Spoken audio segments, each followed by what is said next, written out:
with senior defensive lineman Zeandae Johnson. Go ahead and let me know in the chat if you have questions for Zeandae, and I'll call on you. We'll go ahead and start with Jeff Ferrato from SI. Zeandae, good morning. How you doing? Pretty good. How are you? I'm okay. I got a couple questions for you. The first one is if you can just sort of assess the state of the defensive line. You guys have a little less depth, experience depth than you probably thought you would when the summer began. How's it coming along? And then also if you could point out a freshman or two among the newcomers who you think is impressing you so far. Yeah, we have a little bit less depth than we have had in the past. It's a special season, but I feel confident with what we have, and especially the young guys coming along. Ethan Saunders has really been standing out as a guy who's been able to do some of the things I can do, and that's very impressive for a freshman. And for him to be able to grasp the defense and how far he's come from day one of camp till now, I feel very confident with our starters and our young guys also coming in and being able to play at our level. And what have you done to improve your game? When we talked to Justin the other day, he said he's been real impressed with the way you're playing. I've been really working on hand placement, keeping my motor hot, working on things like get off, first step, being able to read blocks. I've been playing defensive line for many, many years now, so I'm getting that much better at reading blocks, calling out screens, and mostly being able to help the guys that are on the field with me. That elevates everybody's level of play. Great. I'm going to switch gears if I could. The election is Tuesday. Again, when we talked to Justin a couple days back, he talked about there won't be practice Tuesday, and that you guys did some meetings about trying to get anybody who wanted to, register to vote, make sure they were able to get registered. Talk about without telling me what you did, just tell me if you voted and what you sense the level of engagement among your teammates is in this election. Is it elevated, or does it just feel like another election, or what? It's most definitely elevated. We made sure to emphasize that we have the opportunity here to make a difference and use our vote and our voice. So we got everybody on the team that was willing to register to vote, whether they were in this state or another state. And most guys have already got their ballots. So you think most guys on the team registered and will vote? Yes. And you were old enough to vote, I believe, in 2016. Did you vote then? I was. Yes. And how much did this feel different than that election? This one is much more engaged from people of my age group. Back then, it was a thing to vote. A lot of us it was first time voting, first time voters, and some people just kind of took like advantage of the fact they're young and they're like, okay, I don't even really need to participate in this. Which now we can see like every single vote matters. Like your vote counts, your vote matters. You need to vote. So the energy around the young people has changed. And when you go into looking at Tuesday, are you excited, nervous, anxious? How would you describe your emotions about what might happen on Tuesday? I'm ready. I am ready. I feel like I've done my part. I've done the best I could do. I'm ready. Thanks, Zeandae. I appreciate it. Thank you. Okay, we'll move on to Shailen Singh with the Daily Count. Hey, Zeandae, how's it going? Pretty good. How are you? I'm good. As a sixth-year senior now, with a lot of young guys on the line, like you were talking about, can you talk a little bit about your leadership style and how that's maybe different this year than previous years, and how you're just helping bring some guys along? Yeah, this year's been a crazy year, but my leadership style has been consistent with how it has been in the past. I try to lead by example. I'm not a guy that's gonna tell you to do something and not show you how to do it. So with the young guys, I've been able to be on the field with them at the same time, kind of like a field general here. I can show you, and then after I come off the field, I'm gonna watch you. When you come off the field, I'm gonna let you know, like, hey, this and this and this is what needs to happen here. And if your eyes go here, I need your eyes to shift there. And if you don't grasp what I'm telling you, I can go back on film and I can show you a video of me doing it to better illustrate like how I need this done or how we need this done or what the defense needs to do here. So as my leadership role has expanded, being the 6-year guy, I think I've been consistent in what I've been doing. Awesome. And then were you doing any of that stuff when everything was still online and you guys weren't allowed to practice in person? Was there a lot of like film being bounced back and forth with the younger guys and things like that? Yeah, most definitely. As a guy that was on film most of the time, was usually clips of me. So I could reiterate the same style, being able to go and take clips of me in the past, me at USC, me at Washington, me at games years prior, and be like, hey, this is what I need you guys to do. And if they don't understand it, I can show them film of me doing it. Awesome. Thank you. Thank you. Okay, we'll move on to Trace Travers from Rivals. Hey, Zeandae. I don't know what your class load is like as a 6-year senior, but with you guys have the 20-hour rule as far as practice. How has it been balancing the online class and the 20-hour rule of practice right now? In the beginning, it was a bit of an adjustment, schedules, getting everything settled in. But now that we got kind of back into a routine, it just feels like a Zoom version of season, because you're going to have class every day or every other day. You're going to have practice every day. So it's pretty much the same, but just a little bit different in terms of how we're attending class. And to shift gears a bit, you guys, from what Coach Wilcox told us the other day, are having more of the play the games sections with more, hitting and whatnot. How do you feel like you guys kind of have handled the increase in contact and, the increase in you don't have a safety net anymore?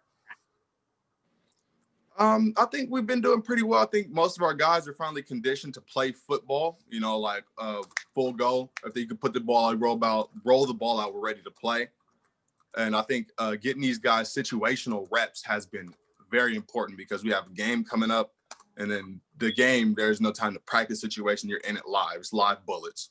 So I think getting the situational stuff down now will help us be that much better. It's like some small on the margins, but if you understand it, it can make the difference in a game. Fantastic. Thank you. Thank you.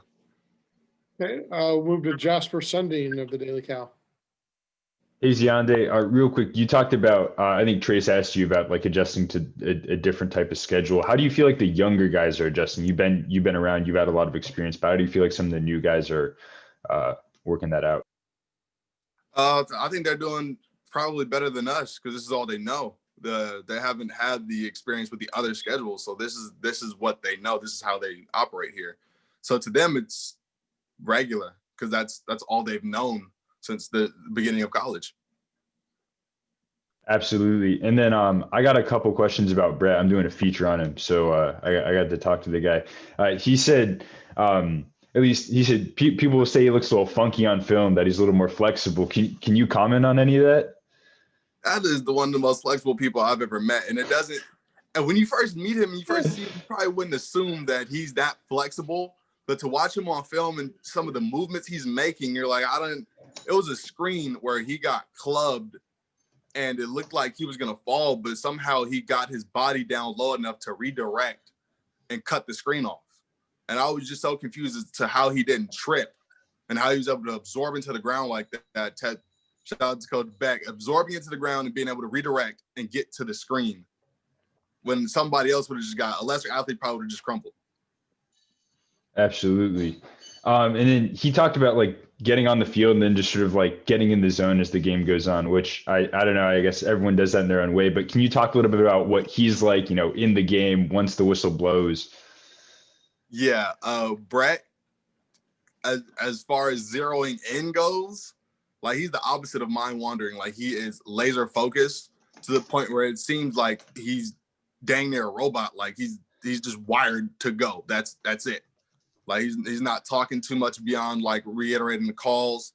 He'll come sit on the bench and his mind is one track. It's just one way. Like we got a job to do and I'm laser until we get it done. After we get it done, then you'll hear like a little more joking, but when we're in the situation, he's very serious. He's locked in as far as locked in can go. Is he like that in practice too? Or... Yeah, you can tell when he flips that switch, he's in. He's done. It's on. Absolutely. And then is he like that off the field? Like what's different when, you get into or I guess you're not in the locker room now, but when you do get off? Bryce got jokes. He got jokes. He's a funny guy. But you can tell when he's on and off the field, it's a whole different, it's a light switch. It's a flip of a switch. Absolutely. Yeah. Thanks so much, Z. I appreciate it. Thank you. Hey, Jim McGill from Bear Insider. Hey, Zeandae, it's maybe a little bit early to ask you this, but have you thought about the crazy scenario of having a 7th year in the program? Yeah, that's a long time to be in college. Hopefully we can just have a stellar year this year, hit all the notes, get everything done, and get the Cal where we want it to be. And then I'll feel comfortable leaving once I know that my team is where it should be. Would the 7th year at all be a consideration if things sort of went that direction? I'll see once we get there, once we see how these games go, see if we can finish where we want to be. And have you at all had any discussions with any of your teammates about the possibility of taking advantage of that rule to come back the extra year, the other guys themselves? Yeah, we haven't really been too focused on that. We've all been putting our eggs in this season, these 7 games. Can we get it done? Like, what can we do to get these 7 games to put Cal where Cal needs to be? That's been our focus. I think once we get probably later down the road, probably get to conversating about that. But at the current moment, we're all dialed in. Thanks. No problem. All right. Rusty Simmons from the Chronicle.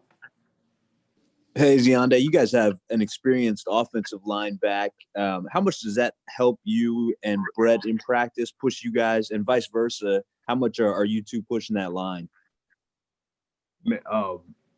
Iron sharpens iron. We got guys that have been from that side of the ball. They've been in every situation. These guys have played against the best of the best in the Pac-12. They are some of the best in the Pac-12. Our offensive line has been able to help me grow, because going toe-to-toe with Jake every day isn't the easiest thing, but it's going to help get both of us better. Going toe-to-toe with Valentino is hard. Mike Sapel is one of the smartest centers you're going to find in the Pac-12. These guys have come a long way, and they're helping us get better, and vice versa. We're helping them get better. As soon as we elevate our level of play, here comes Jake. He's watching film. He's looking at his set. He's looking at how I come off the ball. He's looking at how Brett comes off the ball. Like, we're getting better together, and it's exciting to see. And as you guys get close to a week out of game 1, are you guys as a team sitting down talking about expectations and goals? And if so, can you shed any light on that for us? Yeah, we have an identity that we have to build into, because we can't just say we're this and then we just expect everything to fall into place. As we've been telling the young guys, like, every year is a new team. And this is what our identity was last year, but this doesn't necessarily mean we just get the free pass to claim it this year. We have to build into it. So if we want to be known as gritty, tough, hard working, we have to be that all the way through.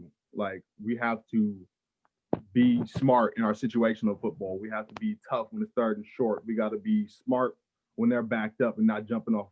Like, we have to build into that. And that's the thing we've been doing this camp, is trying to put the pieces together to form a team that we can say is truly gritty, tough, and smart. Good stuff. Thanks, Z. Thank you. Okay. Jackson Moore from 24/7. As Zeandae, just what's kind of the energy around the team right now like? Is there a shift with almost game week approaching, or is it still kind of business as usual preseason mode? Nah, there's been a shift. We're excited to finally get to showcase what we've been working on. Some of these guys have never played in a football game in college before, and they're excited. They're juiced up, and you can just feel the energy building as we get closer and closer and closer. It's going to come to a fever pitch, and I can't wait to see game day. I can't wait to see my young guys on game day, what they're going to show that people haven't seen out of them yet. And if I can follow, just with this season and also having a conference game to start the year, a lot of unpredictable results around the country. Did you have any time to watch any Big Ten or Mountain West football? Did you learn anything from those games by chance? Yeah, I've been watching some of the football games that have been playing, Big Ten, Mountain West, a little bit of the ACC. And one thing I was noticing, and I worked on myself, is tackling. There's a lot of missed tackles. There's a lot of mental errors, just things that if you played a little bit more football, it'd probably just be things that you wouldn't even worry about. But tackling is one thing that I've been, trying to work on drills. Whenever we have a tackling period, I'm locked in, I'm wired. I got to make sure my steps right foot, right shoulder. Everything's got to be seamless, because that's one thing that is killing defenses around the country right now is tackling. They get in the right situation, they get the matchup they want, and then they miss the tackle and the gates open. So that's one thing I'm working on. I'm telling my young guys to work on. We have to tackle. Thank you. No problem. Okay, I see one more in the queue from Trace Travers from Rivals. If anybody else does have something, please put it in the chat now. So we'll go ahead and go to Trace. Yeah, Zeandae, I just got reminded of something. Last week when we talked to McCade on the offensive line, he said that Aaron Maldonado and J.H. Tevis are the two biggest trash talkers on your defense. Is that true? Because that kind of surprised me. Absolutely. Yes. J.H.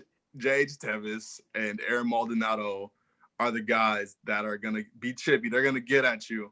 They're trying to get in your head because they know how to play.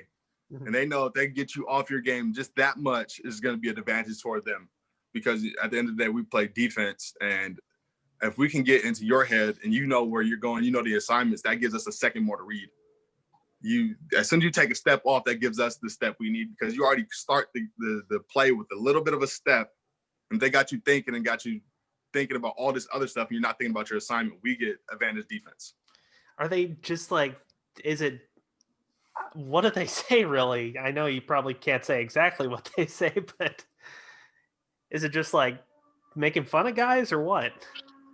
It's a bit of confusion. Like what they say just confuses the offense as to what they mean. And then it's funny because like in a very serious moment, the last thing you want to do is laugh. It'll mix everything up. You can't concentrate if something is that funny. So these two are joking, and they're like they'll roast somebody on the offense in the middle of the play, and you're trying to concentrate, but it's funny. And like laughter is something you can't really control. So like if you can get somebody to laugh, they're out of their element now. Like their head's not where it should be. They're laughing, you're laughing, and the next thing you know, you get a tackle. So thank you. I'm trying to figure out where you're going with that story, Trace. But if anybody else has one, give you about 5 seconds, and after that, we'll get Coach Sermon on the line. Okay, I think we're good. Z, thanks a lot for your time. I know